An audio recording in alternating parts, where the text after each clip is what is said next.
파일명을 함수 분석이라고 이렇게 써보세요. 함수 분석 .py. 자, 여기다가 이제 파일명하고 요거를 그대로 바꿔드리겠습니다.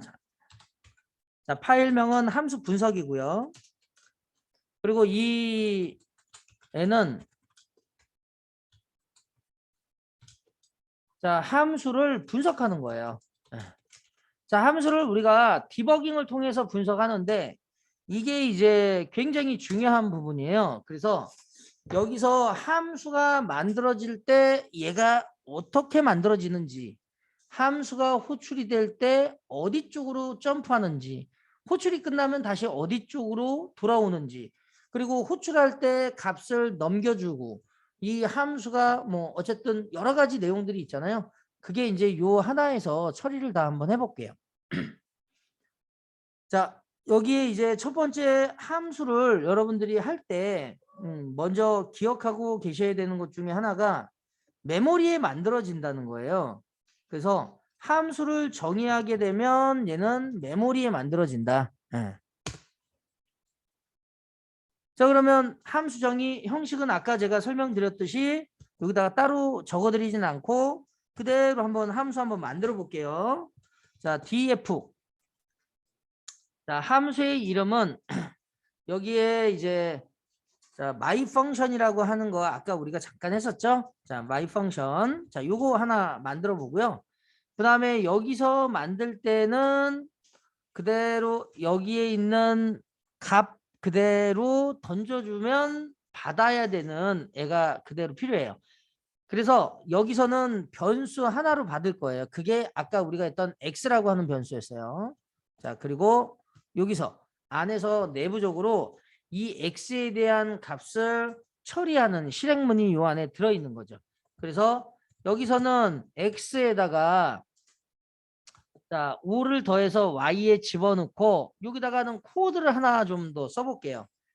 자, 만약에 y가 10보다 크거나 같으면 10보다 크거나 같으면 여기에다가 y에다가 1을 플러스 해줄 거고요. 자, 그렇지 않으면 자, y에다가 하나 마이너스를 해줄 거예요. 그죠? 그리고 호출한 쪽으로 돌려준다고 했어요. y를.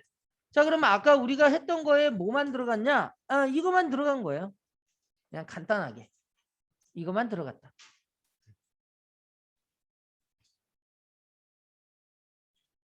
자, 이렇게 일단 만들어 놓고요. 자, 요거는 그냥 조금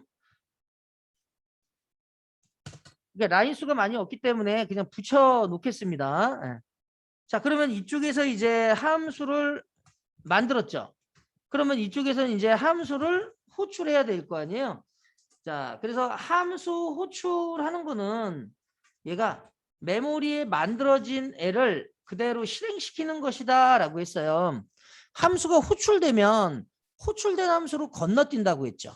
그리고 실행문을 쭉 여기서 실행을 하다가 안쪽에 실행문을 실행하다가 이제 리턴문을 만나거나 리턴이라는 걸 만나거나 실행문이 얘가 이제 리턴문을 만나면 실행문이 끝나는 거예요.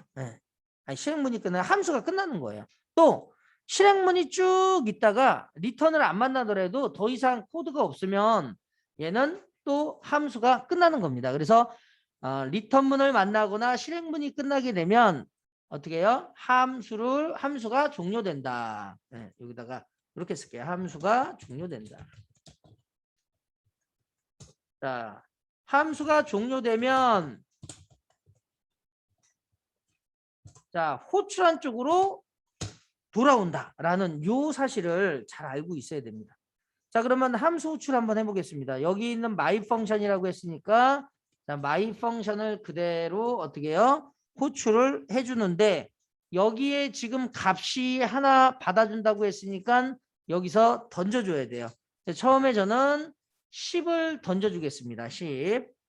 그리고 얘가 호출한 쪽에서 뭔가의 값이 날라온다고 했으니까 제가 여기서 프린트로 그 날라온 값을 한번 출력을 한번 해볼 거예요. 자, 그리고 또 하나 하나를 제가 호출을 하는데 이번에는 10이 아니라 자 여기다가 5를 던질 거예요. 이게 두 개를 한번 호출을 해보겠습니다. 자 그러면 먼저 첫 번째 여기에 있는 이 함수 쪽으로 데이터를 집어넣는다고 했죠. 그러면 얘가 그대로 브레이크 포인트 잡고 자, 여기부터 잡아볼까요? 자 먼저 이거 직접 한번 눈으로 볼 거예요. 함수가 메모리에 만들어진 거. 네.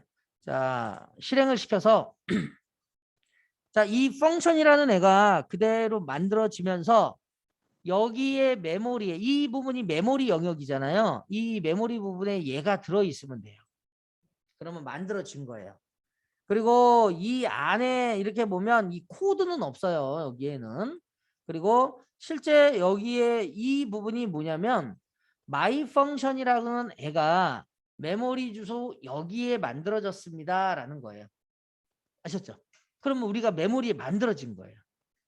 자, 그래서 이게 증명이 된 거죠. 네, 메모리에 만들어졌다. 증명이 됐어요. 자, 그리고 나서 여기에 이제 호출을 하게 되면 이 메모리에 만들어진 쪽으로 점프를 한다고 했죠.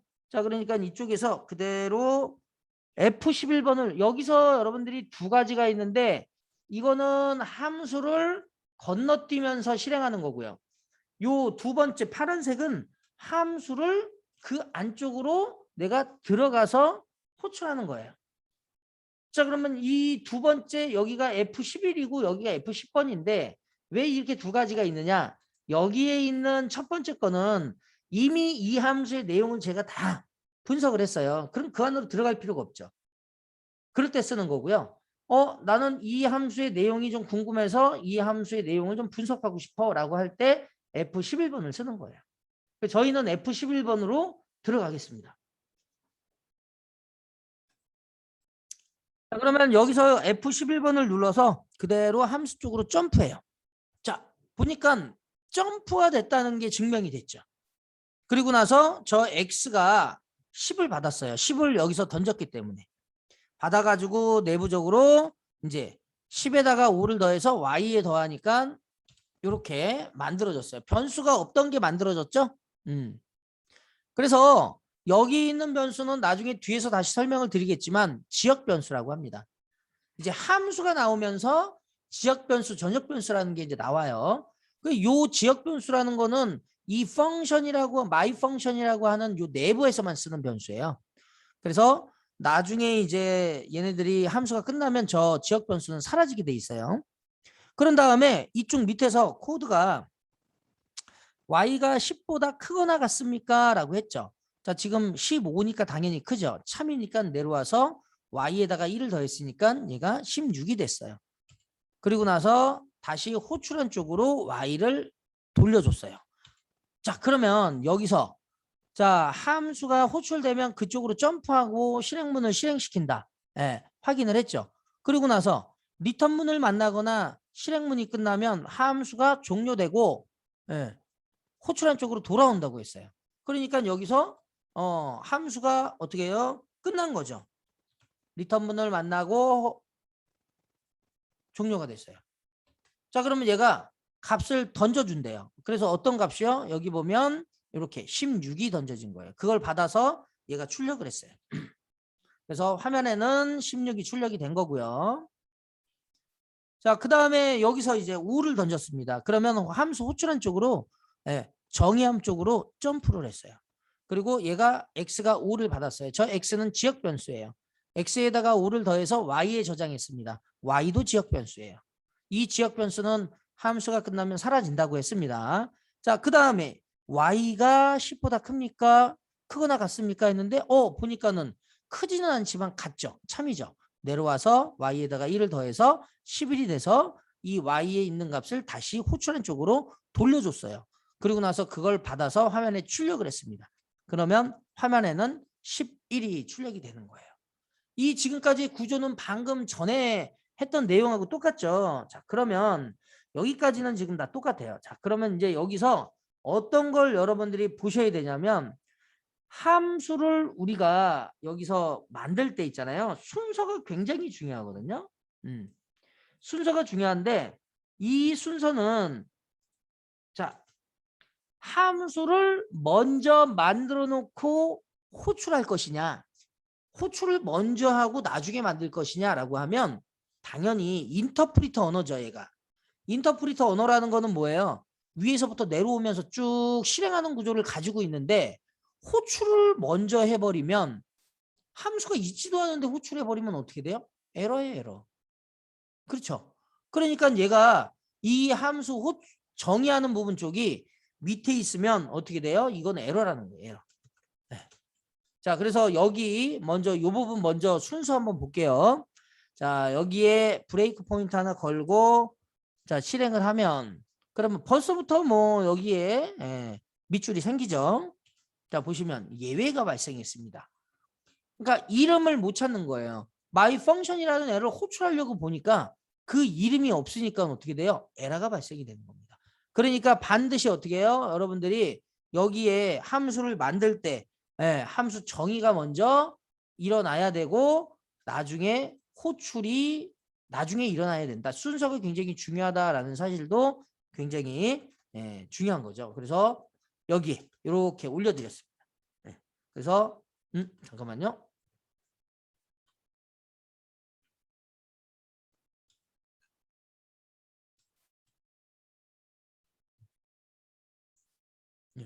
걔가 날라가 버렸네.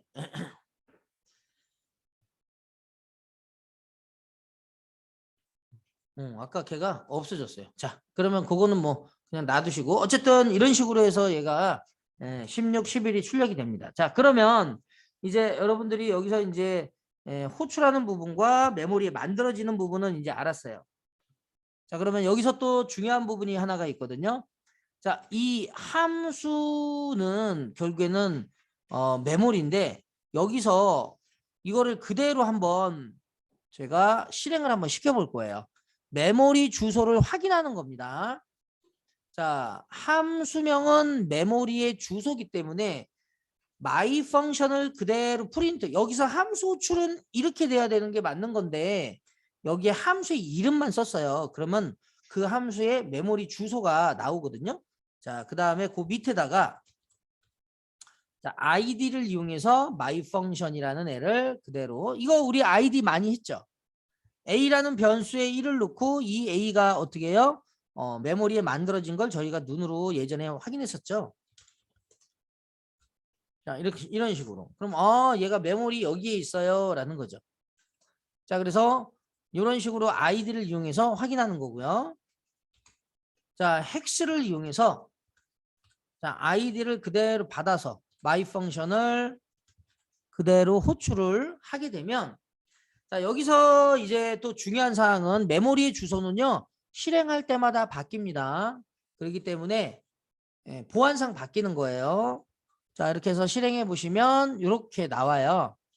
그러니까 한번 딱 실행을 했을 때 나오는 요 주소가 있고요. 여기서는 우리가 이제 브레이크 포인트를 하나 걸고 분석을 해봐야 되니까 브레이크 포인트 잡고 자, 여기 부분은 위쪽은 다 브레이크 포인트가 있으면 다 빼주시고 여기 부분에다가 메모리 주소 확인하는 쪽에다가 브레이크 포인트 잡아주시고 자, 한번 디버깅 한번 해보겠습니다. 자, 그럼 얘가 이제 이쪽에 있으면 여기서 출력을 했어요. 자, 출력을 하면 얘가 가지고 있는 메모리 주소가 출력이 될 텐데 거기에 펑션이라고 하는 그 부분에 주소가 나올 거예요. 이 주소와 얘와 그대로 비교해 보시면 똑같다라는 걸 볼 수가 있습니다. 그러면 함수의 이름은 메모리 주소하고 똑같은 거예요. 그죠? 네, 요거 일단 눈으로 확인했고요. 그 다음에 여기에 있는 아이디를 이용해서 출력하는 애. 자, 요거 한번 확인해 보면 지금 요렇게 나오고 그 다음에 헥스가 뭐냐면은 우리가 16진수 형태로 바꿔주는 거예요. 자, 이렇게 나왔어요. 자, 그러면 얘하고 얘는 뭐냐라는 거죠. 자, 요거는 우리가 이제 확인을 할 때 계산기를 여러분들이 실행시켜 가지고 프로그래머를 선택하셔야 돼요. 그래서 프로그래머 선택이 일단은 되셔야 되고 자, 이 상태에서 요거 자, 요게 10진수 형태로 되어 있거든요. 이 10진수 형태로 되어 있는 걸 그대로 붙여넣기 하신 다음에 십진수에다가 붙여 놓으셔야 돼요. 파란색이 여기 있어야 되는 거죠. 그래서 여기 딱 확인해 보시면 이제 16진수 형태의 값이 나와요. 그 16진수 형태의 값이 얘하고 동일하다는 걸 알 수가 있습니다. 그리고 이것도 똑같죠. 그러면 앞에 여기 얘는 0000 이렇게 돼 있는데 여기는 없는데요. 요거는 우리가 얘가 지금 현재 64비트이기 때문에 64비트의 주소를 채워준 거예요. 그러니까 여기에 지금 요게 16진수는 두 개가 한 바이트예요. 한 바이트라는 건 8비트죠. 8비트가 몇 개가 모여야 64비트예요? 88에 64, 8개잖아요. 그러니까 얘가 8개가 모여있는 한 개, 두 개, 여기 3개, 여기 4개, 5개, 6개, 7개, 8개. 그렇죠? 그래서 8개예요. 근데 앞에 요거는 0이니까 우리가 여기서 보여지지 않은 거예요. 우리가 이제 이렇게 생각하시면 돼요. 쉽게. 우리가 1000까지 계산을 1000까지 숫자가 있다라고 하면 1부터 1000까지 우리가 만약에 제가 설명을 드리면 1, 2, 3, 4, 5, 6, 7 이렇게 가지 0001, 0002 이렇게 안 가잖아요. 그렇게 생각하시면 돼요. 그러니까 여기서 나올 때는 앞에 000이라고 쓰고 아이디나 헥스 쪽에서는 000은 안 붙인다. 이렇게 생각하시면 돼요. 아셨죠? 그러면 이거는 결국에는 뭐냐면 쉽게 얘기하면 이거예요. 자, A가 1을 저장했어요. 그러면 우리가 파이썬에서는 어떻게 저장이 되냐면 객체 형식으로 저장이 되는데 그 객체라는 게 뭐냐면 메모리에 A라는 변수가 하나 만들어지고요. 1이 어딘가의 메모리에 저장을 합니다. 그리고 이 저장을 하게 되면 이 메모리의 주소에 어딘가에 들어있거든요. 그 주소를 얘가 그대로 가지고 있는 형태예요. 이렇게. 그러니까 A가 얘를 이렇게 가리키고 있는 형태죠. 그러니까 말 그대로 이거는 내가 1을 메모리에 저장했으니까 너 메모리 받아줘. 그러니까 A가 100번지를 번지수 100번지를 가지고 있는 거예요. 지금 요 형태다라고 생각하시면 돼요. 이게 이제 하나의 객체고 우리가 펑션도 마찬가지로 이 주소에 가면 관련된 코드들이 쭉 이렇게 들어있다라고 생각하시면 되겠습니다. 아셨죠? 자, 그래서 여기까지 이제 우리가 함수를 우리가 이제 분석을 해봤고요. 자, 그러면 이제 마지막 함수는 우리가 이제 그쪽 안으로 이제 점프해 갖고 사용할 수 있잖아요. 자, 그러면 이게 이제 호출하는 거잖아요. 자, 호출하는데 여기다가 다시 또 얘를 그대로 이렇게 썼어요. 그러면 어떻게 될까요, 얘가? 실행이 당연히 되겠죠. 똑같이 이렇게 실행. 그럼 이거는 뭐예요? 이게 결국에는 함수를 재사용하는 거예요. 함수를 재사용한다는 얘기는 뭐예요? 재활용한다는 얘기거든요. 자, 함수의 장점이 하나 있어요. 함수의 장점은 우리가 예를 들어서 9구단 2단을 출력하는 코드가 있는데 이 2단을 출력하는 코드가 함수로 안 만들어졌어요. 그러면 얘는 어떻게 되냐면 함수로 안 만들어졌으면 얘를 그대로 요거 일단 자 이렇게 해서 제가 자 이렇게 했어요. 그러면 얘 실행하면 어떻게 돼요? 2단 출력되죠. 근데 이거를 3번 더 하고 싶대요.